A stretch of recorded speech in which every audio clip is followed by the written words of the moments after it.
بسم اللہ الرحمن الرحیم الحمد للہ وکفی وسلام علی عبادہ الذین اصطفی اما بعد اعوذ باللہ من الشیطان الرجیم بسم اللہ الرحمن الرحیم وذکر فإن الذکرى تنفع المؤمنین سبحان ربک رب العزة عما یصفون وسلام علی المرسلین والحمد للہ رب العالمین اللهم صل على سيدنا محمد وعلى آل سيدنا محمد وبارك وسلم اللهم صل على سيدنا محمد وعلى آل سيدنا محمد وبارك وسلم اللهم صل على سيدنا محمد وعلى آل سيدنا محمد وبارك وسلم. اللہ رب العزت نے ہمیں اپنی قدرت کاملہ سے پیدا فرمایا اور اللہ تعالیٰ چاہتے یہ ہیں کہ میرے بندے میری بات کو مان کر چلیں.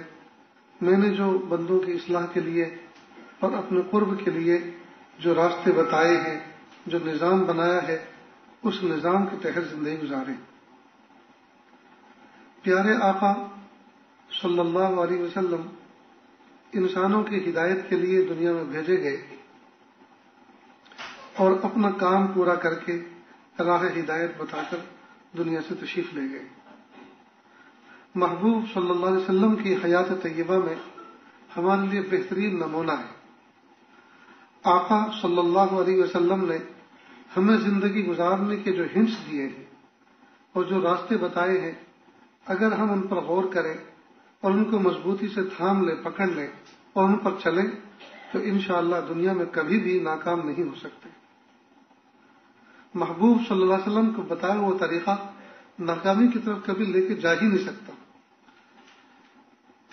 جس کام کو انجام دینے کا جو طریقہ محبوب نے بتلا دیا، اس سے بہتر کوئی دوسرا طریقہ ہو بھی نہیں سکتا. ایک مرتبہ آقا صلی اللہ علیہ وسلم نے حضرت معاذ بن جبل رضی اللہ عنہ کے سامنے یہ بات فرمائی کہ اے معاذ اتق اللہ حیث ما کنت، تم اللہ سے ڈرو جہاں کہیں بھی ہو. اب اس میں اتنی جامعیت ہے، حیث ما کنت، جہاں کہیں بھی ہو. کئی مرتبہ آدمی تقوی یعنی پرہیزگاری کی زندگی گزارنا، اللہ تعالیٰ کی ناراضگی سے ڈرنا، جی نمک حرامی نہ کرنا. اب یہ جو فرمایا کہ اتق اللہ حیث ما کنت، آپ تقوی اختیار کرو جہاں کہیں بھی ہو. کئی مرتبہ آدمی جلوت میں تو تقوی اختیار کرتا ہے، سب لوگ بیٹھے ہوں، کچھ لوگ ہمیں دیکھ رہے ہوں تو نگاہوں کو قابو میں رکھتے ہیں، جی زبان کو قابو میں رکھتے ہیں، ہاتھ پیر کو قابو میں رکھتے ہیں. کئی مرتبہ آدمی دوسرے کے دیکھنے کے احساس سے ادھر سے کھجلاتا بھی نہیں ہے، ہاتھ کی کھجلی بہت زیادہ لگتی ہے، لیکن نہیں، اس لیے کہ دوسرا دیکھ رہا ہے. یہ ناشائستہ حرکت ہے. اسی طرح کئی مرتبہ آدمی کوئی احساس کہ میرے سر کے اوپر کیمرے لگے ہیں، اگر میں کوئی ایسی ناشائستہ حرکت کروں گا تو کیمرے میں قید ہو جاؤں گا.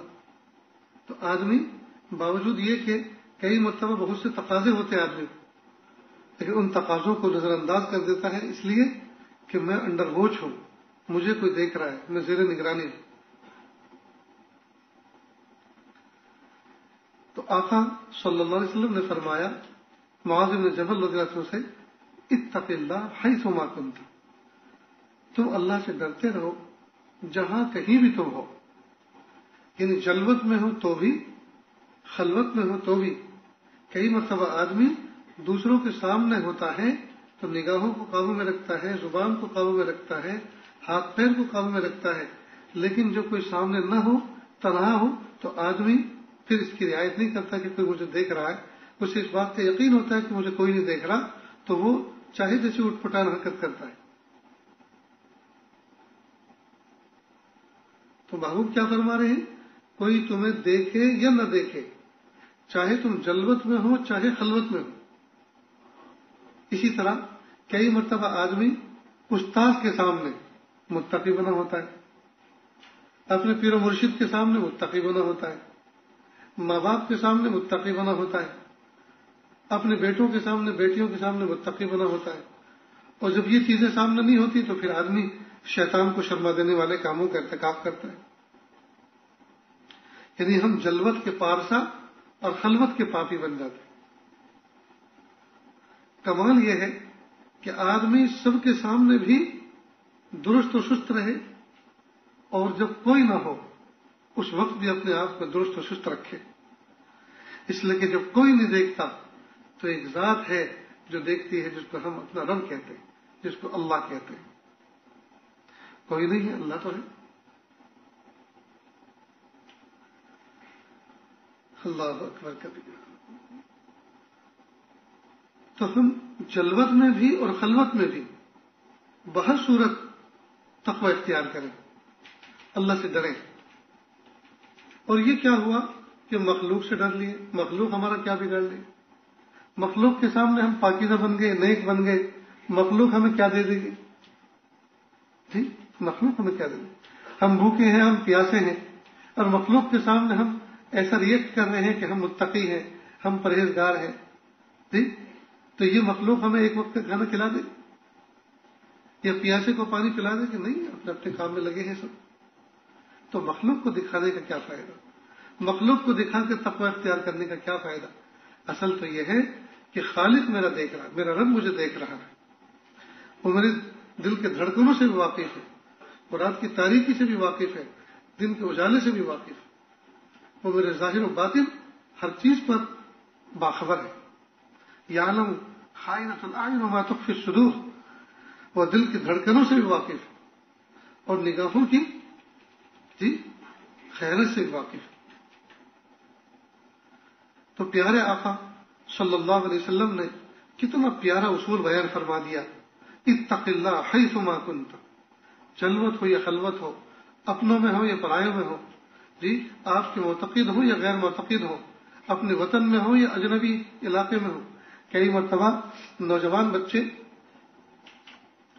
شہروں میں جاتے ہیں، دیہات کے بچے شہروں میں جاتے ہیں، اور وہاں جا کر کئی مرتبہ ایسی ایسی حرکتیں کرتے ہیں جی کہ جو شرافت سے بالکل ہٹی ہوئی ہوتی.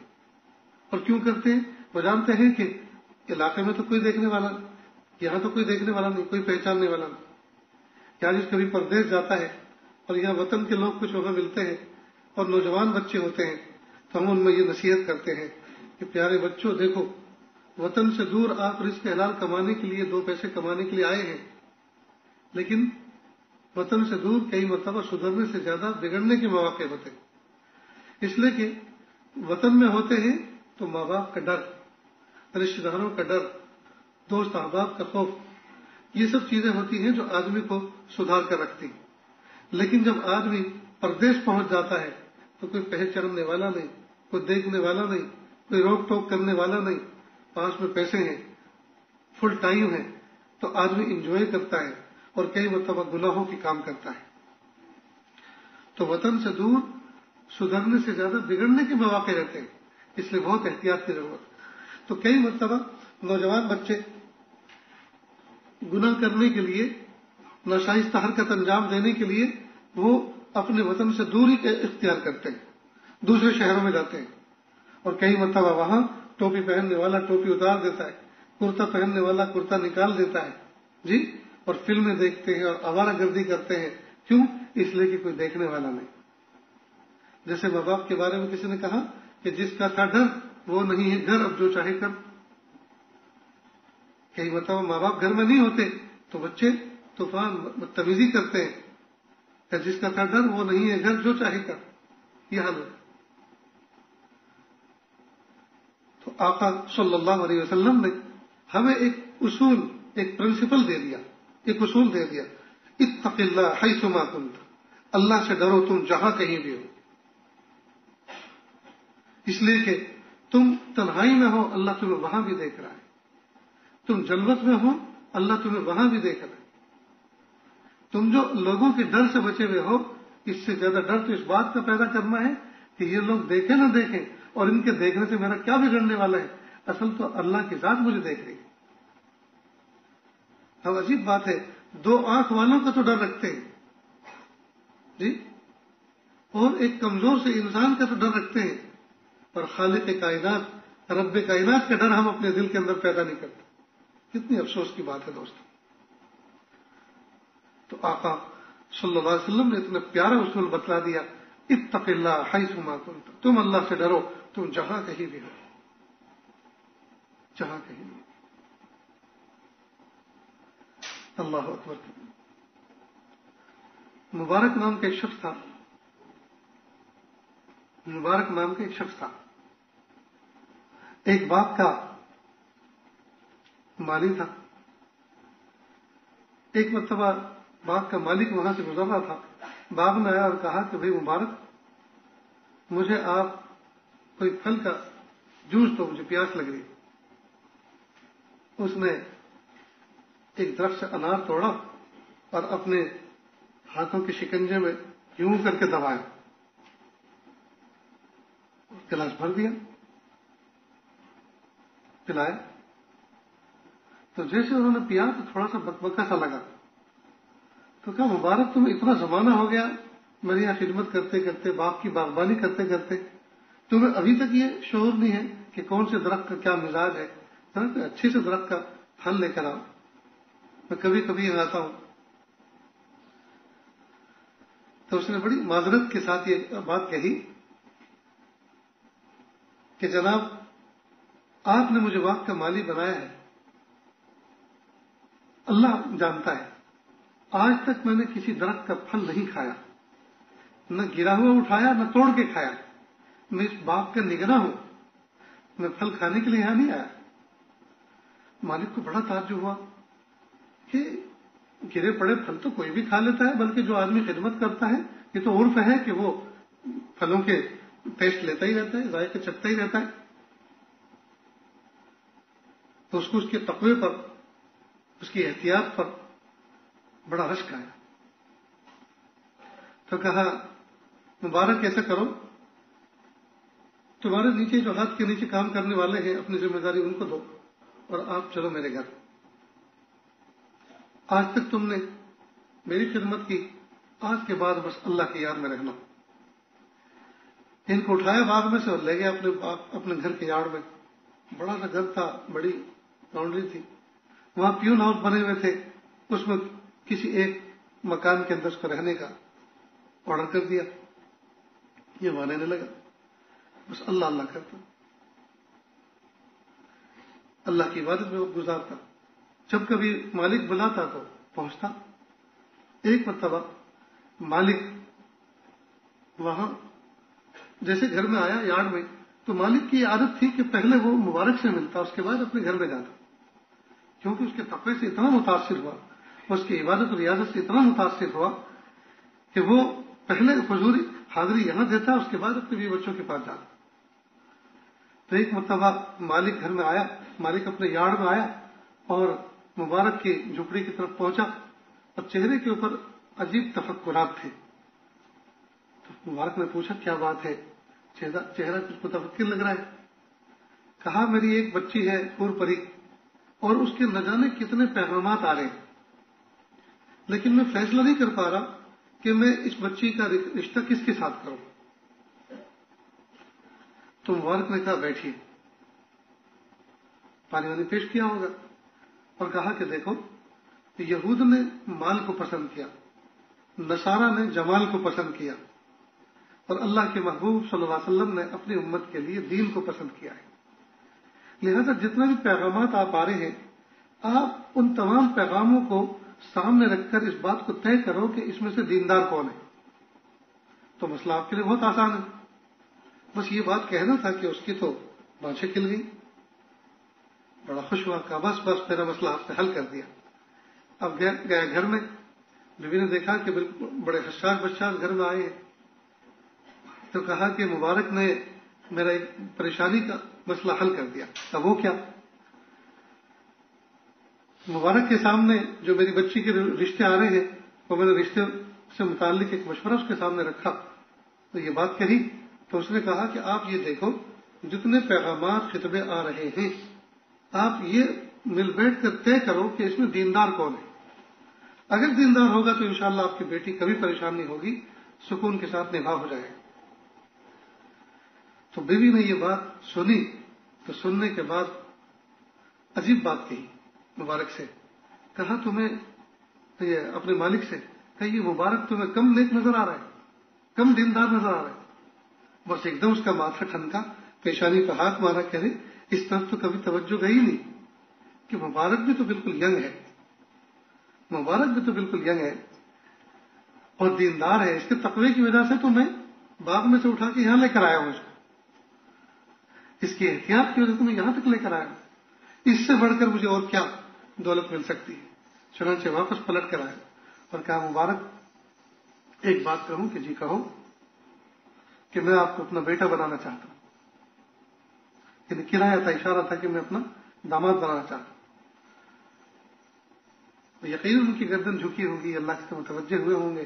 اس موقع پر جو بھی ریئیکٹ کرنا ہوگا کیا ہوگا. بہرحال اس مالک کی لڑکی کا نکاح مبارک کے ساتھ ہو گیا.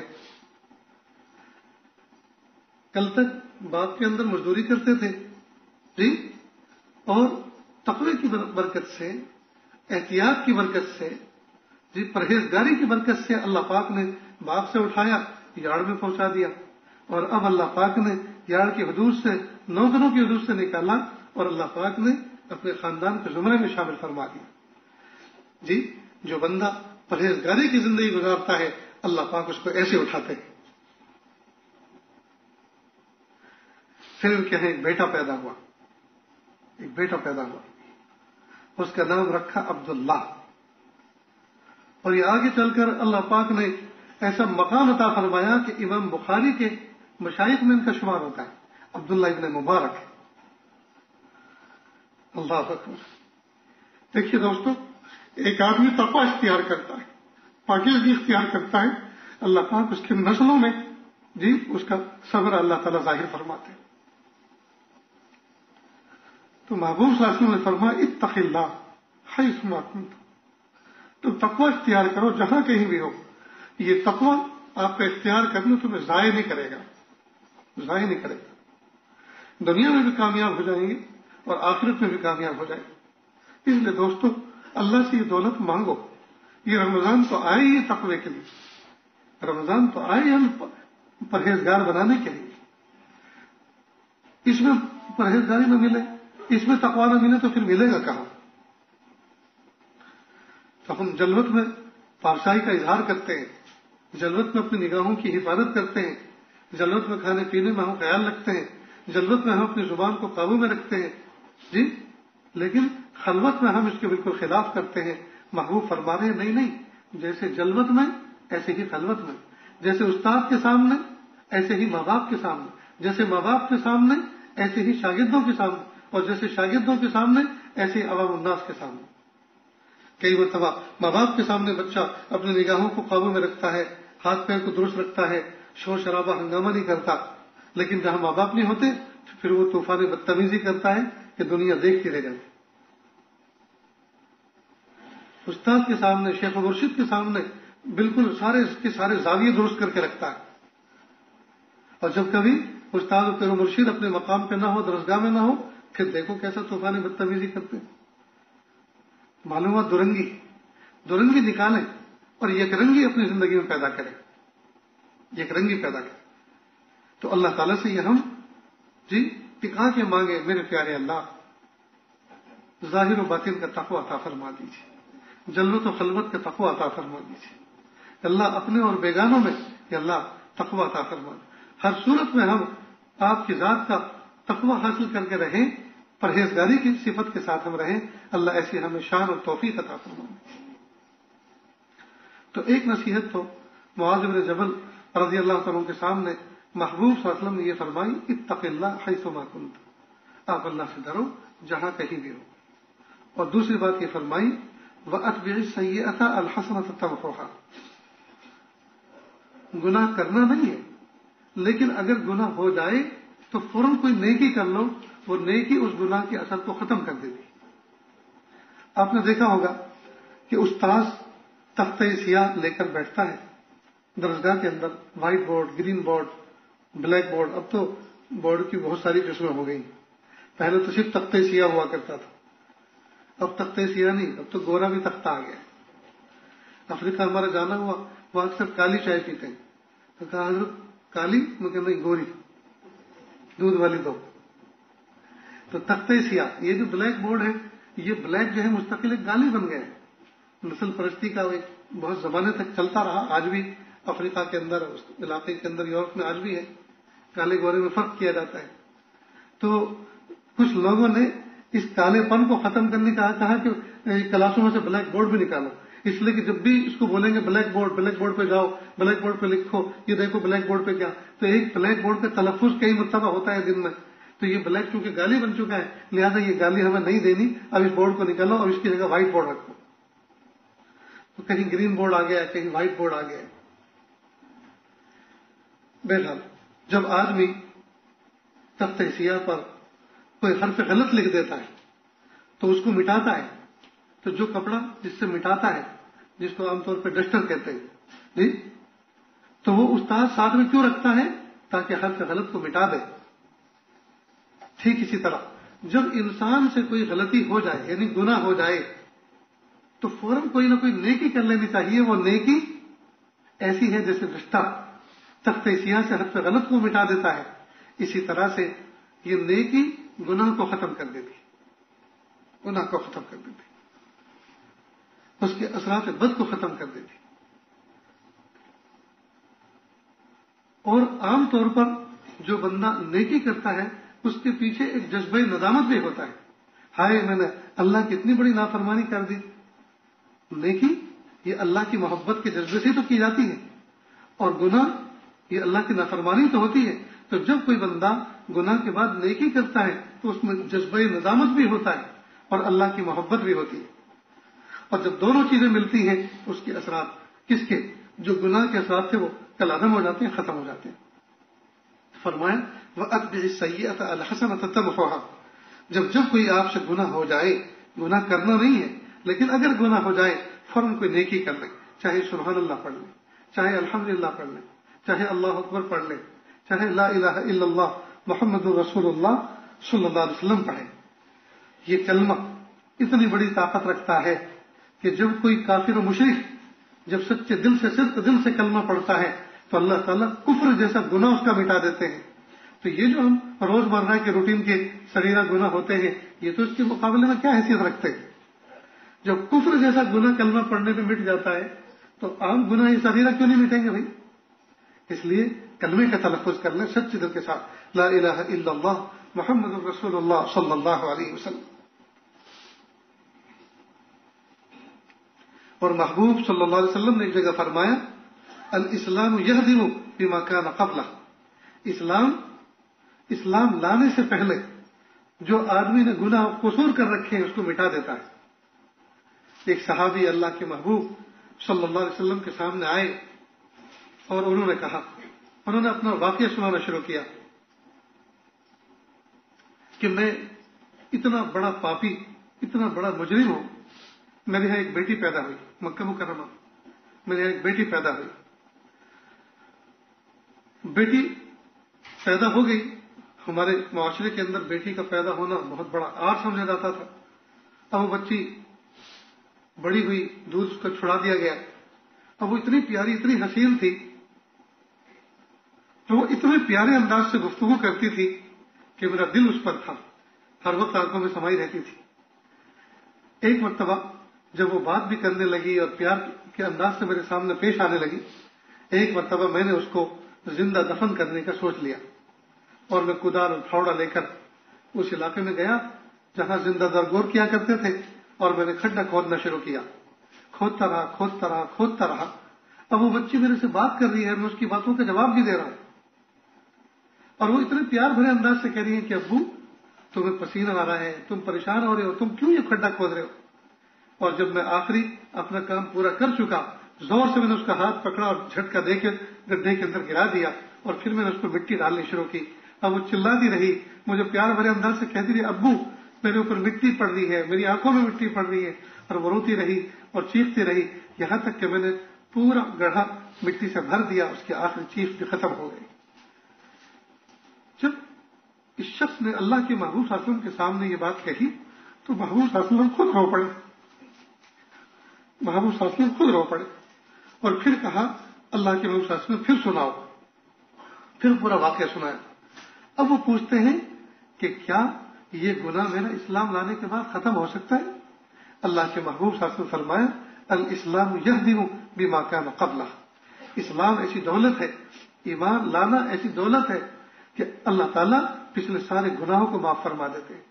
اب یہ بتائیے دوستوں، اسلام لاتے کیا پڑھ کر ہیں؟ کلمہ پڑھ کے لاتے ہیں۔ معلوم کلمہ اتنی بڑی دولت ہے، اتنی بڑی طاقت ہے کہ بڑے بڑے گناہوں کو معاف کر دے۔ لیکن ہمیں کوئی گناہ اس نیت سے نہیں کرنا کہ ہم کلمہ پڑھ لیں گے معاف ہو جائیں گے، یہ تو بہت بڑی جرات کی بات ہے۔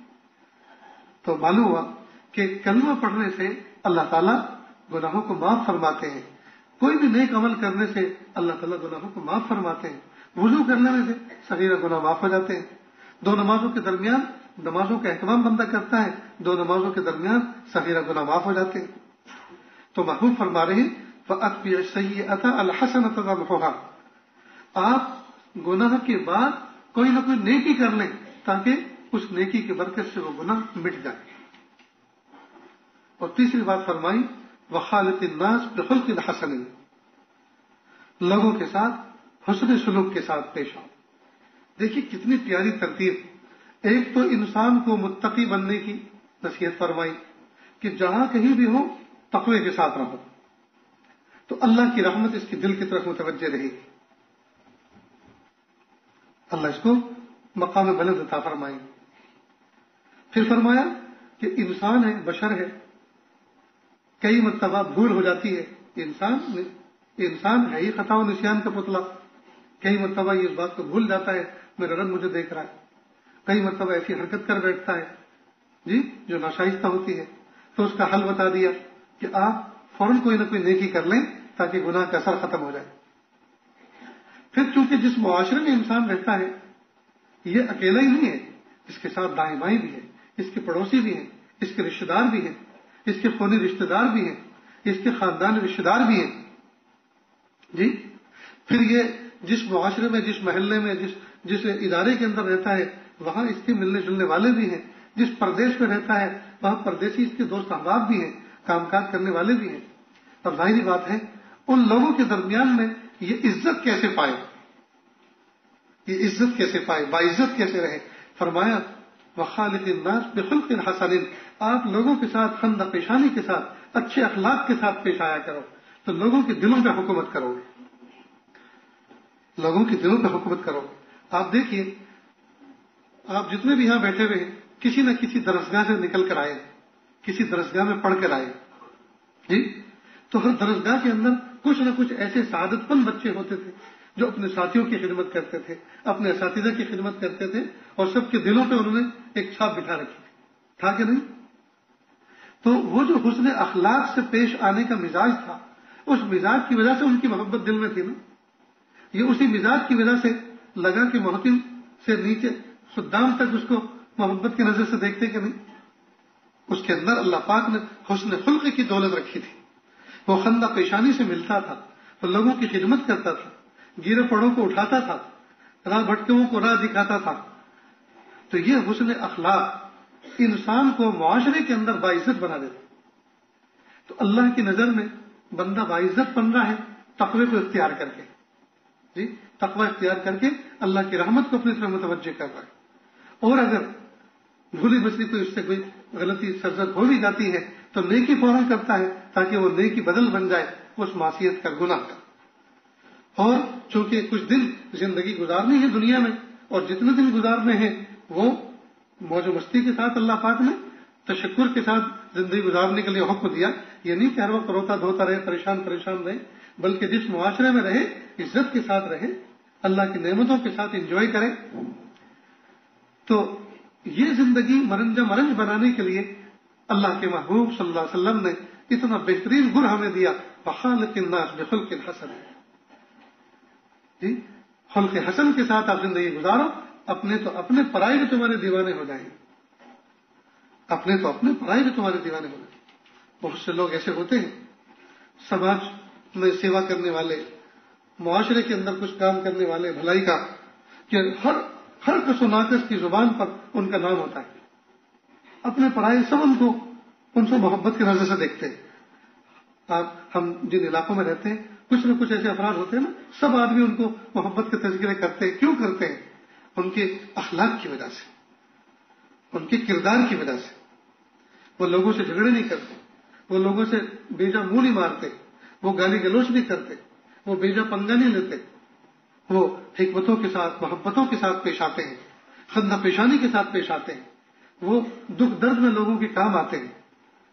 جی، تو یہ دولت اتنی عظیم الشان ہے جو محبوب صلی اللہ علیہ وسلم کی زبان مبارک سے نکلی اور ہم تک پہنچی ہے.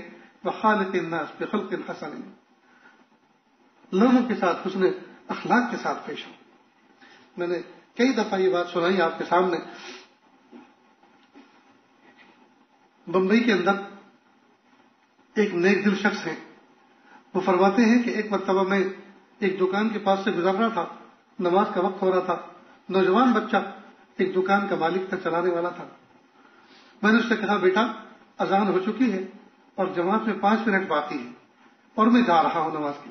یہ نہیں کہا کہ تم بھی آؤ، یہ نہیں کہا کہ تم بھی آؤ، بس اتنا کہا بیٹا اذان ہو چکی ہے، جماعت میں 5 منٹ باقی ہے اور میں مسجد جا رہا ہوں. بس چلتے چلتے انہوں نے تیز قدم سے یہ کہا. بس اتنا سننا تھا کہ فوراً اس نے شٹر ڈاؤن کیا اور تیز تیز قدم وہ بھی پیچھے آئے اور کہا حاجی صاحب آپ کے کہنے کا انداز اتنا اچھوتا، اتنا پیارا تھا کہ میں مجبور ہو گیا شٹر ڈاؤن کرنے پر. حالانکہ کئی دفعہ جو نوجوان بچے میرے محلے کے دین کے کام سے وابستہ ہیں، دین کے کام میں لگے ہوئے، وہ یہاں سے گزرتے ہیں اور مجھے ایسے سخت و سست الفاظ کہہ کے جاتے ہیں، کیا دنیا کی دم پکڑ کے کھڑا ہے، یہ دنیا تجھے کامیاب نہیں کرے گی، چل نماز کے لیے، اذان ہو چکی ہے. تو میں سوچتا ہوں نماز تو میں ضرور پڑھوں گا لیکن ان کے کہنے سے کبھی نہیں پڑھوں گا، اس لیے کہ ان کا انداز اتنا چبھتا ہوا ہے، ایسے زہریلا ان کا انداز ہے کہ ان کے کہنے پہ میں آؤں گا تو یہ تو مجھے مسجد میں پھر تانا دے. دیکھ آنا پڑا نا، مسجد میں آنا ہی پڑتا ہے. نہیں، ایسے انداز کبھی بھی آدمی کو دین کے قریب نہیں کریں گے بلکہ دین سے دور کر دیتے. جیسے کہ اس نے خود اقرار کیا کہ مجھے وہ نوجوان کہہ کے جاتے ہیں، سوچتا ہوں میں نماز تو انشاءاللہ پڑھوں گا جب اللہ کی توفیق ملے گی، لیکن ان کے کہنے سے کبھی نہیں پڑھوں گا. اور ان کا انداز اتنا پیارا تھا. تو دیکھو یہ ہے، اس کو کہتے ہیں حسن اخلاق. حسن اخلاق کا مطلب کوئی ایک ہی چیز نہیں ہے کہ بس ہنستے ہوئے رہنا. خندہ پیشانی کو بہت سے لوگ حسن اخلاق سمجھتے ہیں، کسی کی خدمت کر دینا، جی، کسی کی انگلی پکڑ کے کسی منزل پہ پہنچا دینا، کسی گرے ہوئے کو اٹھا دینا، کسی تکلیف میں کام آ جانا. ہر وہ عمل جس کے ذریعے سے کسی کا دل جیتا جا سکتا ہو یہ حسن اخلاق میں داخل ہے. ہر وہ عمل جس کے ذریعے سے کسی کا دل جیتا جا سکتا ہو، اس کے دل میں جگہ بنائی جا سکتی ہو، یہ حسن اخلاق کا ایک فرق ہوتا ہے. تو پیارے آقا صلی اللہ علیہ وسلم نے کیا پیاری بات فرمائی، اتق اللہ حیثما کنت. تم جہاں کہیں بھی ہو اللہ سے ڈرتے رہو، اللہ کو یاد رکھو، اللہ کو بھولو نہیں، اللہ کو بھولو نہیں. اپنوں میں ہو، پرایوں میں ہو، خوشیوں میں ہو، غم میں ہو، سفر میں ہو، حضر میں ہو، تنہائی میں ہو، یہ جلوت میں ہو، ہر حال میں اللہ تعالیٰ سے ڈرو. اس بات کا احساس میرا رب مجھے دیکھ رہا ہے. اللہ کی پکڑ سے، اللہ کی ناراضگی سے ہر وقت ڈرتے رہنا. اور جب جب کبھی کوئی گناہ سرزد ہو جائے فوراً کوئی نہ کوئی نیک عمل کر لے، چاہے صدقہ نکالے، چاہے کوئی تسبیح پڑھے، چاہے 2 رکعت نماز پڑھے، چاہے کلمہ شریف کا ورد کرے، لا الہ الا اللہ محمد رسول اللہ صلی اللہ علیہ وسلم، اور لوگوں کے ساتھ حسن سلوک کا اہتمام کرے. وخالق الناس بخلق حسن. بہت سارے نوجوان بچے گھروں میں بیٹھے رہتے ہیں اور کام کچھ نہیں ہوتا ان کو. اب جب کوئی کام نہیں ہے، کہنے والے نے تو عجیب کہا، کہنے والے نے تو یہاں تک کہا کہ میاں کچھ نہ کچھ کیا کرو، کچھ نہ ہو تو کپڑے پھاڑ کے سیا کرو. یعنی بیکار مت رہا کرو، کچھ نہ کچھ کیا کرو، کچھ نہ ہو تو کپڑے پھاڑو اور کچھ کیا کرو. یہ بھی ایک کام ہے. اپنے آپ کو مصروف رکھو. جو آدمی مصروف نہیں رہتا، فارغ رہتا ہے، اس کا دل دماغ شیطان کا گھر بن جاتا ہے. پھر اس کو ہریری سوچتی ہے، بہت سے تفکرات، تصورات اور نہ جانے کیا کیا. اور جو بدنگاہی ہوئی تھی نا، جو آنکھوں کے ذریعے سے کیمرے لگا کر جو چلا تھا اور جو تصویریں لی تھی پھر ان کو سوچتا ہے اور ان کے ساتھ میں خیالی زنا کرتا ہے اور گناہ کرتا ہے. اس لیے ہر وقت آدمی اپنے آپ کو کسی نہ کسی کام میں مصروف رکھے. حضرت مولانا تقی عثمانی صاحب دعوت برکاتہم کے والد حضرت مفتی اعظم مفتی شفیع صاحب رحمۃ اللہ علیہ فرمایا کرتے تھے کہ بیٹا تم میرے بیٹے ہو, تمہاری تربیت میرے ذمہ ہے, اس لیے اس حیثیت سے تمہیں بتا رہا ہوں, ورنہ یہ کہنے کی چیز نہیں ہے. جب میں بیت الخلاء میں ہوتا ہوں تو اتنا وقت چونکہ فارغ رہتا ہوں تو مجھے وہ شارپ گزرتا ہے, کیونکہ لکھنے پڑھنے کا کام تو کر نہیں سکتا. تو وہ جو لوٹا ہوتا ہے نل کے نیچے, میں اس کو مانجنے اور صاف کرنے بیٹھ جاتا ہوں کہ اتنی دیر میں اپنے آپ کو مصروف رکھوں. اللہ اکبر. اور بیٹے نے بھی کیا سبق حاصل کیا, اللہ تعالیٰ ان کو جزائے خیر دے, ان کی عمر و برکت عطا فرمائے. حضرت اپنے گھر سے کئی مرتبہ مسجد آتے ہیں گاڑی میں بیٹھ کر, تو گھر سے مسجد تک آنے کا جو وقت ہوتا ہے, جو چند لمحے ہوتا ہے, اس کا بھی کچھ نہ کچھ کام اپنے پاس رکھتے ہیں کہ اس میں یہ کام میں کر لوں گا, کچھ لکھنے کا پڑھنے کا کر لوں گا. ضبط اوقات کا ایک نظام بنا رکھا ہے اور ان کا ضبط اوقات بڑا مشہور ہے. کتنی ساری کتابیں انہوں نے فلائٹ میں بیٹھ کے لکھی, کیونکہ باپ نے ایسی تربیت کی, والد نے ایسی تربیت کی. بہرحال تو ہم اپنے اوقات کو ضائع نہ کریں. فارغت ہے ہمارے پاس تو ہم کسی کی خدمت کے لیے پہنچ جائیں, کچھ نہ ہو تو مسجد کے اندر پہنچ جائیں, جھاڑو دینا شروع کر دیں, مسجد کے استنجا خانوں کو صاف کریں, وضو خانے کو صاف کریں, مسجد میں دھول مٹی کہیں نظر آئے اس کو صاف کریں, قرآن پاک رکھیں, کتابیں رکھی ہیں, کپڑا لے کر جائیں, ان کو صاف کر کے اچھی طرح سے رکھیں. بہت سارے کام ہیں. محلے کے اندر کچھ بیوائیں ہیں, کچھ بوڑھی عورتیں ہیں, ان سے پوچھے کوئی کام ہو تو میں بازار سے لا کر دے دوں, لا کر وہ کام کر دوں آپ کا. جی, کوئی بوڑھا آدمی ہے, کوئی مریض ہے, بیمار ہے, ان کی تیمارداری کے لیے پہنچ جائیں, ان کے پیر دبائیں, ان کے سر دبائیں. بہت سارے کام ہیں. کرنے والے کے لیے بہت کچھ ہے اور نہ کرنے والے کے لیے تو پھر فرصت نہیں. کچھ نہ کرنے والے کے لیے فرصت نہیں. اس نے تو اپنے وقت کو پورا سنبھال کے رکھا ہوا ہے, وہ استعمال کرنا نہیں چاہتا. اس لیے دوستو, اللہ رب العزت نے ہمیں فرصت زندگی عطا فرمائی ہے. ہمیں چاہیے کہ ہم اس کو کام میں لگائیں اور اللہ سے یہ توفیق مانگے, میرے پیارے اللہ کس موقع پر کیا عمل کرنا آپ کو پسند ہے, کہ اللہ اس موقع کی مجھے سوجھ عطا فرما, کہ اللہ مجھے موقع کی سوجھ عطا فرما. کس موقع پر کیا عمل آپ کو پسند ہے, اس موقع کی سوجھ عطا فرما دیجئے اور میرے حال کو اچھا کر دیجئے.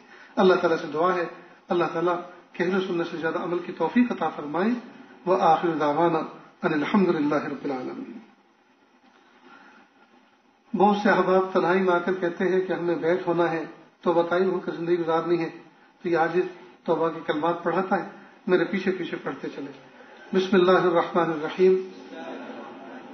لا الہ الا اللہ محمد الرسول اللہ صلی اللہ علیہ وسلم. لا الہ الا اللہ محمد الرسول اللہ صلی اللہ علیہ وسلم. اشہد ان لا الہ الا اللہ واشہد ان محمدا عبدہ ورسولہ. استغفر اللہ ربی من کل ذنب واتوب الیہ. استغفر اللہ ربی من کل ذنب واتوب الیہ. آمنت باللہ کما ہوا باسمائہ وصفاتہ وقبلت جمیع احکامہ اقرار باللسان وتصدیق بالقلب. وصلی اللہ تعالی علی خیر خلقہ محمد وعلی آلہ واصحابہ اجمعین برحمتک یا ارحم الراحمین. اللہ کا شکر, یہ کلمات پڑھنے کے بعد توبہ طائب ہو گئے. اللہ تعالیٰ ہماری اس توبہ کو قبول فرمائے.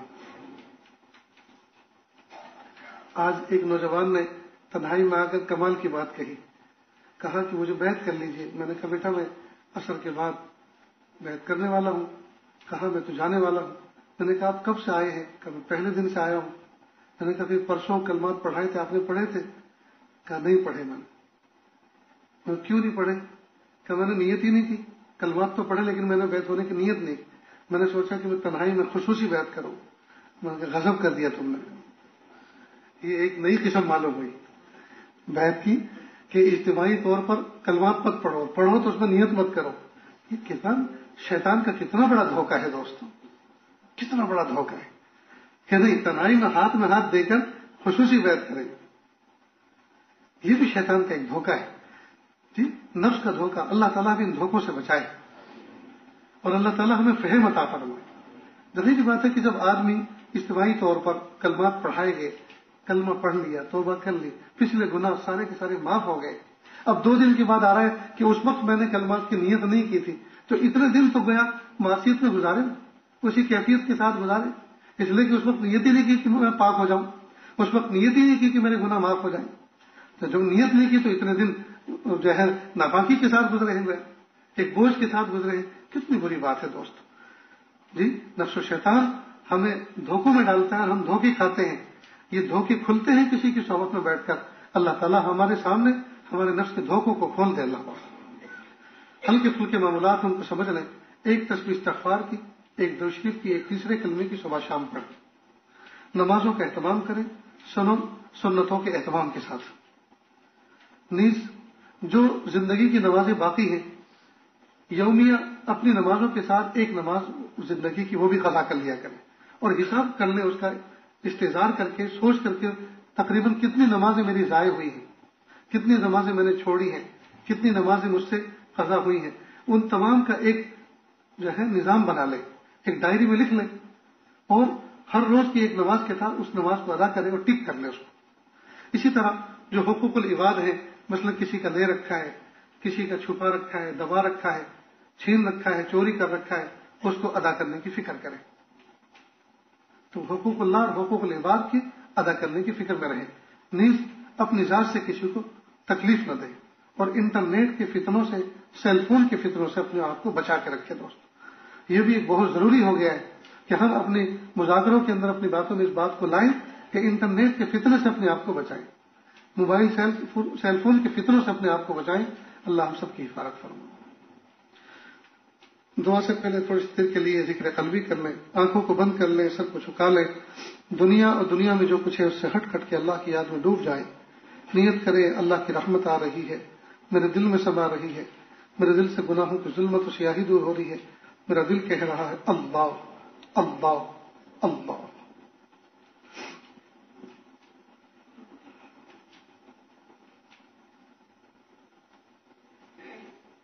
تیرے ہیں ہم تیرے ہیں،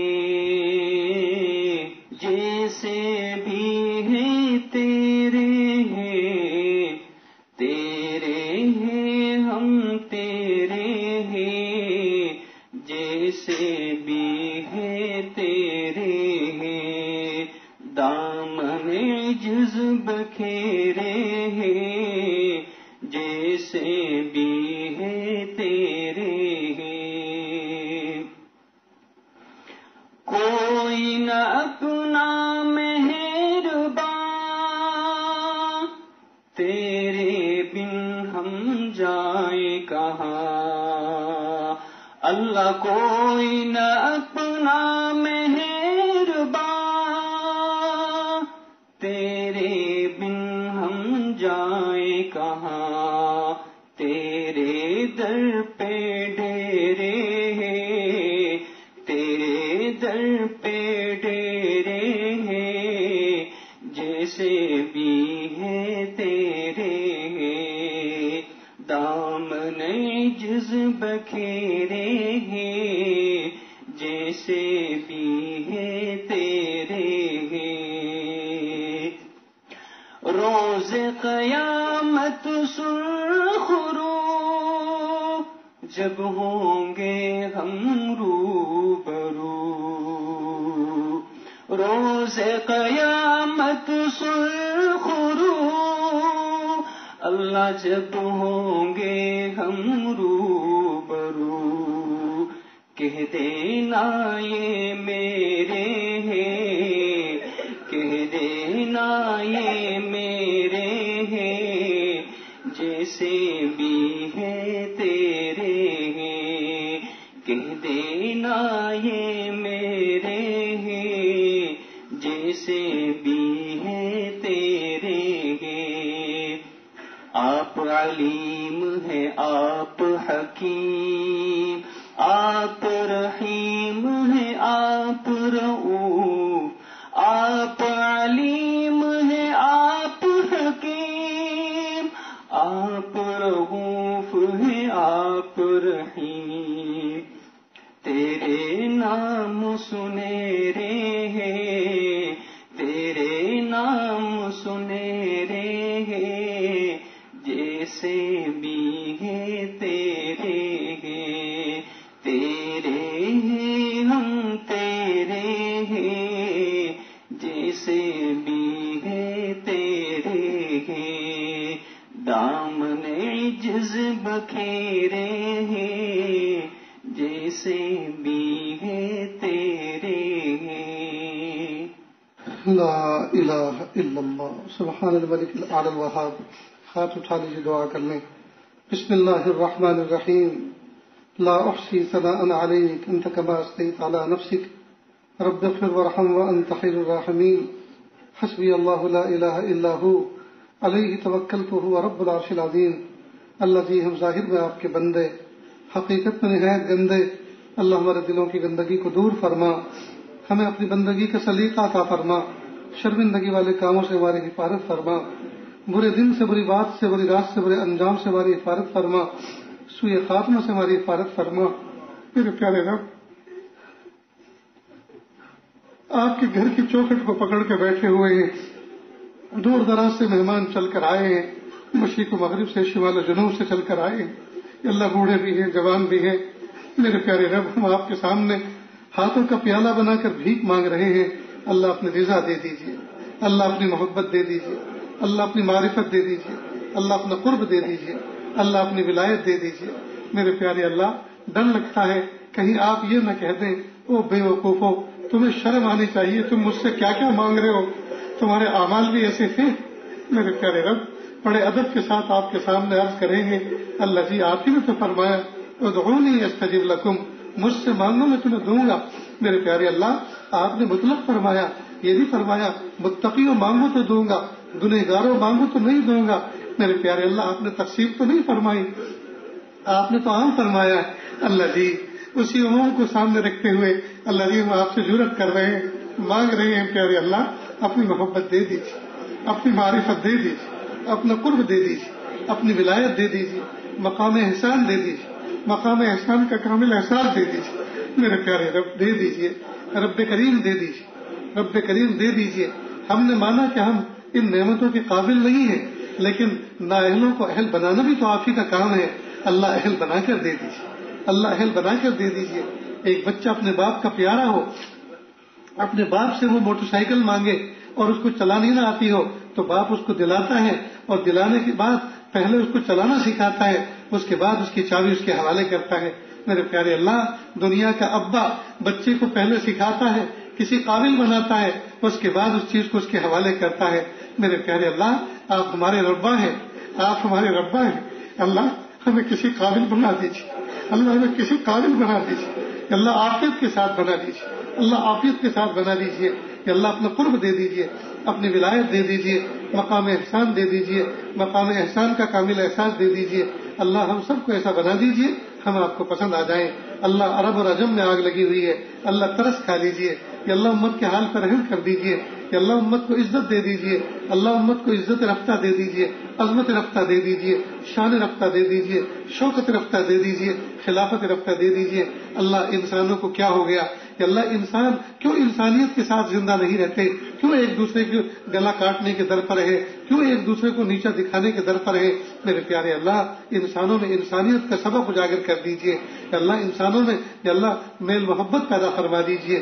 میرے پیارے اللہ حق کو غالب کر دیجیے باطل کو مغلوب کر دیجیے. میرے پیارے اللہ ہم سب کو ایسا بنا دیجیے ہم آپ کو پسند آ جائیں. اللہ اس مجمع میں اور جہاں جہاں تک یہ صدائیں جا رہی ہیں جو ان دعاؤں پر آمین کہہ رہے ہیں کہ اللہ سب کے دلوں کے اندر کہ اللہ کچھ الجھنیں ہیں کچھ تکلیفیں ہیں کچھ پریشانیاں ہیں. کہ اللہ بہت سی تکلیفیں پریشانیاں تو وہ ہیں جن کو مخلوق کے سامنے کہہ بھی نہیں سکتے اور دل میں رکھ کر سہ بھی نہیں سکتے. اللہ سب کی تکلیفوں کو دور فرما. میرے پیارے رب سب کی تکلیفوں کو دور فرما. رب کریم بہت اللہ بہت سے جسمانی بیمار ہیں اور روحانی بیمار تو ہم سب کے سب ہیں. اللہ سب کو ظاہری شفا بھی عطا فرما, باطنی شفا بھی عطا فرما. میرے پیارے اللہ زندگی اس طرح گزارنے کی توفیق عطا فرما کہ لطف زندگی آ جائے, لطف زندگی آ جائے. میرے پیارے اللہ آپ کے لیے کیا مشکل ہے؟ اللہ جی ہمارے لیے نیک بننا مشکل ہے, آپ کے لیے بنانا تو آسان ہے. اللہ جی آپ بنا دیجیے. اللہ ہم بننا چاہتے ہیں, ہم ایک قدم آپ کی طرف بڑھاتے ہیں, نفس و شیطان ایسی ٹھوکر مارتے ہیں 10 قدم پیچھے جا کے لڑک جاتے ہیں. میرے پیارے رب آپ ہمیں اپنا قرب عطا فرما. اللہ آپ اجتباء فرما لیجیے, اللہ آپ انتخاب فرما لیجیے, اللہ اپنا قرب خاص عطا فرما دیجیے. میرے پیارے رب رحمتوں کا معاملہ فرما, برکتوں کا معاملہ فرما. یا اللہ رحمت کا پہلا عشرہ چل رہا ہے, یا اللہ اس کے بھی 4 روزے پورے ہونے جا رہے ہیں. میرے پیارے اللہ کل تک تو یہ تھا رمضان آنے والے ہیں اور 4 روزے ہمارے ہاتھوں سے گزر بھی گئے اور ہم نے تو کچھ بھی نہ کیا. اللہ ہم نے تو کچھ بھی نہ کیا. میرے پیارے رب اسی طرح پورے گزر جائیں گے.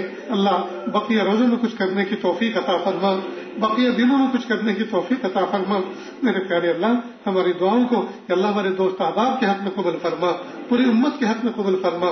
پیارے اللہ ہم سب کو ایسا بنا دیجیے ہم آپ کو پسند آ جائیں. وصلی اللہ تعالی علی خیر خلقہ محمد وآلہ واصحابہ اجمعین برحمتک یا ارحم الراحمین. جان کا مسئلہ ہے, پہچان کا مسئلہ ہے, ختم نبوت اپنے ایمان کا مسئلہ ہے.